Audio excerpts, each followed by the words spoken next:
if you're new here, I'm Kaniti, and if you're already watching my One Piece Chill channel, welcome back. Today we are going to read the newest chapter of One Piece, number 1146. So, of course, spoiler alert if you're not up to date with manga, but let's see what this chapter has. Let's go. Alright, it's called A Stir in the Silence. Oh, wait, what is going on the cover page? Onichel Yamata and the Holy Inari Shrine Pilgrimage, volume 31 or 31st. We owe you our lives. Please let us serve you. Okay, page 1 was not on the same page with Ulti here. He's like, what? Wait, we are going to serve Yamata now?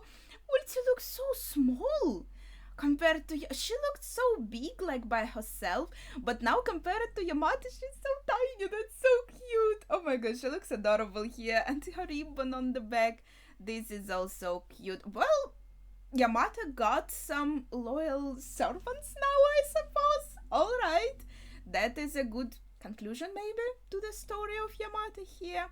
Note from Oda Sensei. I'm crazy for this spicy curry from Monko Ichijo. How can I describe this musical in my mouth? Spicy curry sounds good.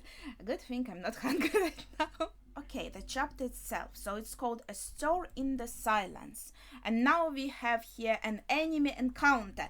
As you remember, Gunka showed herself. Usopp is like, who the heck is that? It must be the intruder, Jinbei and Nami guess.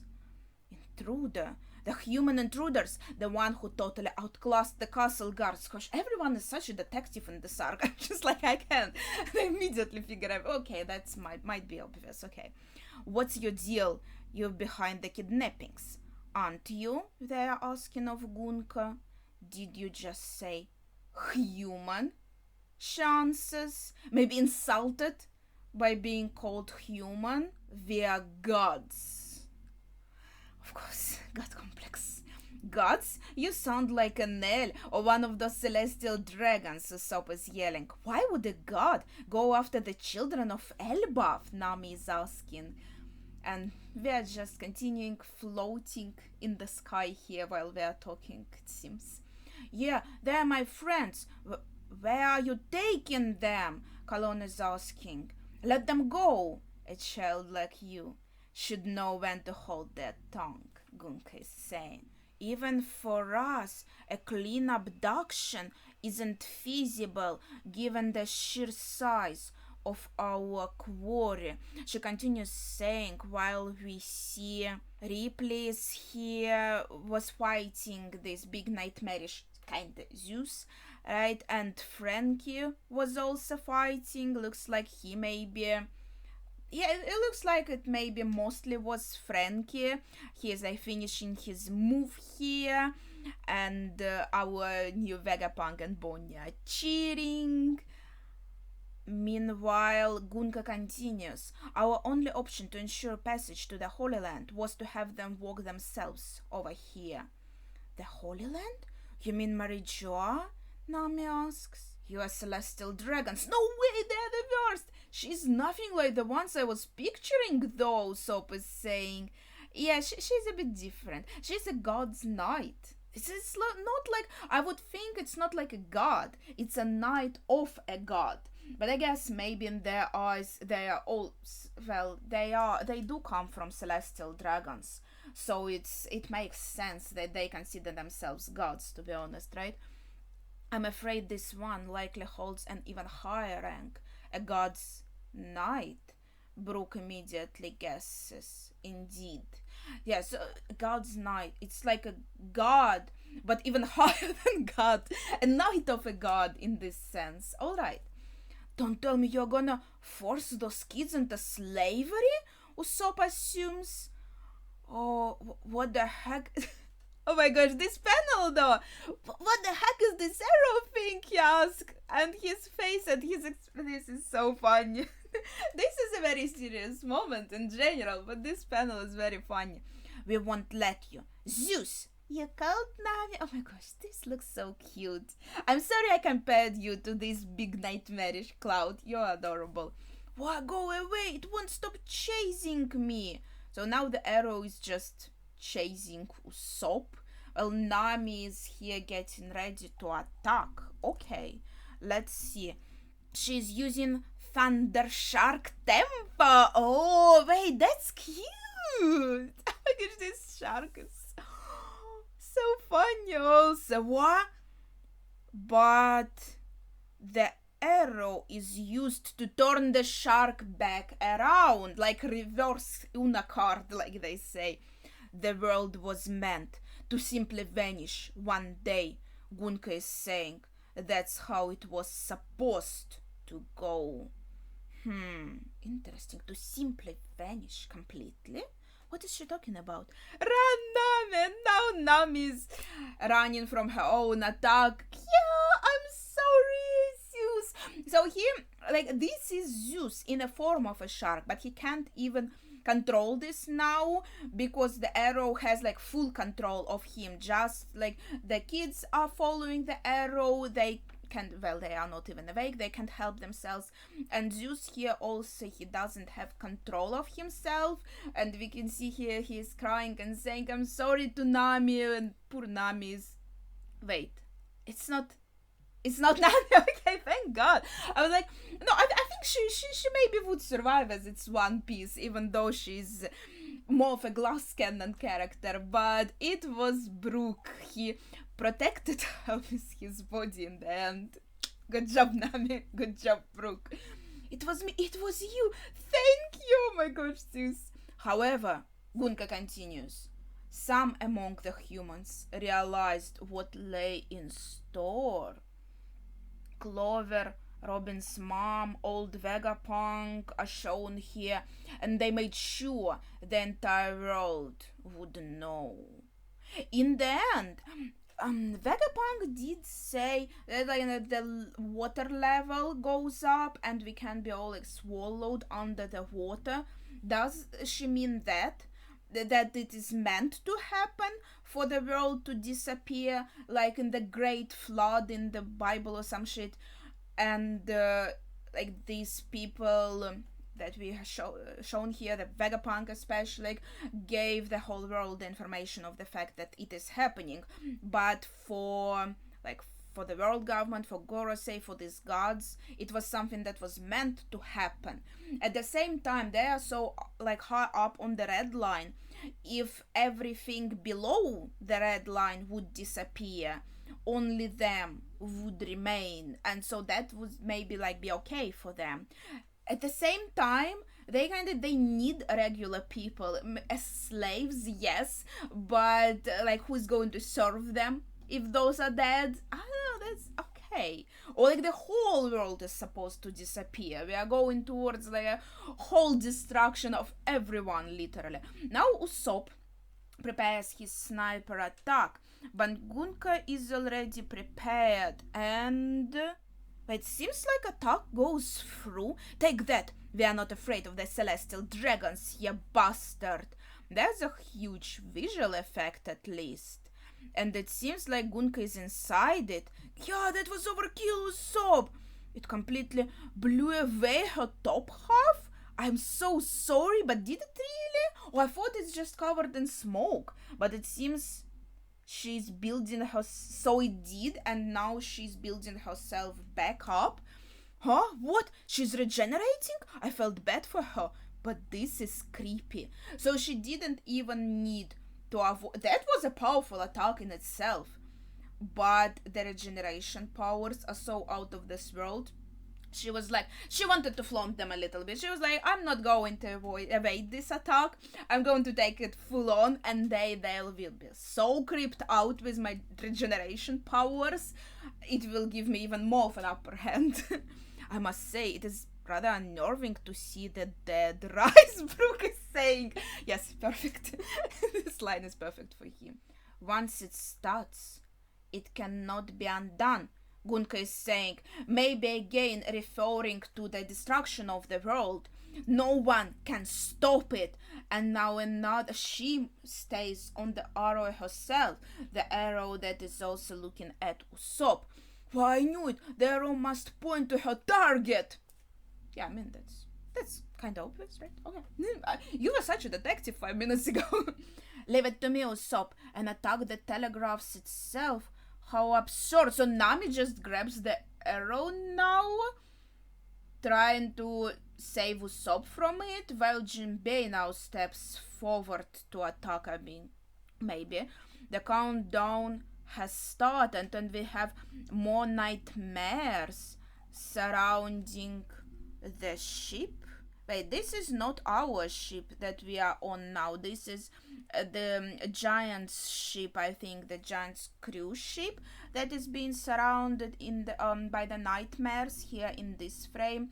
We are now on a different ship, like on Kalon's ship. So this is something happening someplace else. Oh, and we see it now on the double page. Yes, so it is the new Giant's piracy ship, and this is a very, oh my gosh, and I love the style in which these nightmares are drawn. It kind of adds a little bit more flavor, right? And we have one of them decapitated pretty brutally now, but thanks to this cartoonish style, it's palatable, right? The world is already entangled in the opening salvo of the coming Great War. I mean, okay. Yeah, this is, oh my gosh, Dory and the Brogy, they never disappoint. Holy shit, and yeah, look, this, oh my gosh, his hand is torn off, these nightmares. Yeah, that is pretty brutal, holy shit, but yeah, this is a beautiful panel though. It is said, Gunka continues, the Giant's allegiance will greatly shape how the conflict unfolds this time. And we see, okay, I'm a bit distracted by Loki here. He has the same effect as Luffy after eating well. Oh my gosh, the small Luffy is here too. Look at him. He is lying by Loki's side, also like a balloon. This is so adorable for some reason. Okay, the point. So the Giant's allegiance will greatly shape how the conflict unfolds this time. So they want to manipulate the Giants to get more of the upper hand in the conflict in the end. So that's like the real goal. While if the Giants are on our side, which I think should be the outcome, the natural outcome, and who they are really, well, more like who are they friends with, technically, right? These are the Straw Hats. So the Giants should in the end be on our side. A worldwide war? That's never going to happen, Nami yells. So this plot was to take the kids as hostages, Jinbei deduces, and put Elbaf under your thumb. Well, basically, yeah. That's beyond cowardly. I am merely carrying out the mission, Gunka answers. It may well turn out to be a fruitless endeavor. I don't particularly understand the concept of hostages. The lives of a few children are as worthless as trash to me. Okay, girl. I mean, I'm not a fan of children either, but that's a bit harsh. What's wrong with you, you fiend? Kalon is angry. Oh, and now he is being grabbed by an arrow and drops his sword. Kalon! Hey, Jinbei and Brook both go in for the attack. 5,000 brick. Kavote Aloe. Wait, that's her attack. Aloe Fated Arrow. That's such a beautiful name of the attack. But with the attack itself, she makes Brook and Jinbei attack each other. Ooh. Yeah, this is kinda horrible, her powers, right? Because like, it made Zeus try to attack Nami, so to say. Well, he ended up attacking Brook. And now it makes Jinbei and Brook attack each other. For Nami, the arrow just goes for her, and Gunka attacks her simply, like with the impact from the arrow. Damn you, now for Usopp as well. And he also just gets an attack from Gunka. Oof. Ooh, ouch. Yeah, this looks very painful. But I think, yeah, the most horrible is like making the friends attack each other. That's like has a special horribleness to it. Well, are you ready, Quillingham? To tell the truth, Elbaf's communication network is limited. It's a shame, but at least they have one of these at important points in each village. Principal Kiba. So they are now using the snails that Elbaf citizens use to kind of communicate with each other and make announcements for the whole island. So God's Knights appropriated the snail, and now they are communicating with each other, or like also maybe conveying something to the whole island. Oh my, those are quite sharp. Principal? Is this talking about Principal's tasks? Quilling Gum destroys the principal. I can't move the teachers here, and she's she's incapacitated, but overall kind of fine. That's because I used sleep paralysis. Okay, so sleep paralysis was used on her. So this big old thing is a telediction snail. Never heard of it. Oh, it's so big. Yeah, so that's for giving an announcement, I feel like, to the whole island. Summers, try talking through it. You should be able to transmit nationwide. Yeah, basically, got it. It is really huge. Well, it makes sense if it transmits to the whole island, and it being huge. Okay, that checks out. And we have the last page, and it's a double page. Oh my gosh, what is going on here? But I'm gonna need a sec, Quilling Gum. This one should go down soon. So Summers is fighting Saul, and Saul is in really bad shape now. He's a former vice admiral. I thought you died on Ahara. Robin, Chopper, don't move, stay hidden in my hair. Oh my gosh, Robin is here. Okay, this is fine. He is also technically protecting Robin and Chopper here too. The children, I'm begging you, take care of them. Saul is whispering. Oh, Saul, are you going to be okay? Yeah, come on, it's time for your final charge. Summers is saying, hey, you hear that? Oh my gosh, so Saul just falls down? A school, a library, you should have caught the peaceful crap. You are meant to be warriors. Oh, now like he's talking to the giants race in general, Summers. He's saying like, what is this peaceful crap? You're supposed to be warriors. There was a time when your people might shook the world. You were supposed to be our mercenaries, right? Harold, King Harold, that bastard. He really messed everything up. What could the noble king have done? And this is the end of the chapter. Yeah, I hope Saul survives. I hope he will be fine. That would kind of suck to meet him again and then he just drops dead. What the hell? I almost teared up from nervousness. But I wonder what's like the tea with King Harold. What did he do? Well, it should be something good technically, because if it's bad for the world government, then it should be something good. But then, was he actually killed by God's Knights or something like that, and not by Loki? Well, we kind of assume that, yeah, it wasn't Loki. We already talked about that, but like, the question is who killed him. So what was the conflict? King Harold did something that world government didn't like, and so the world government sent assassins to kill him and frame Loki.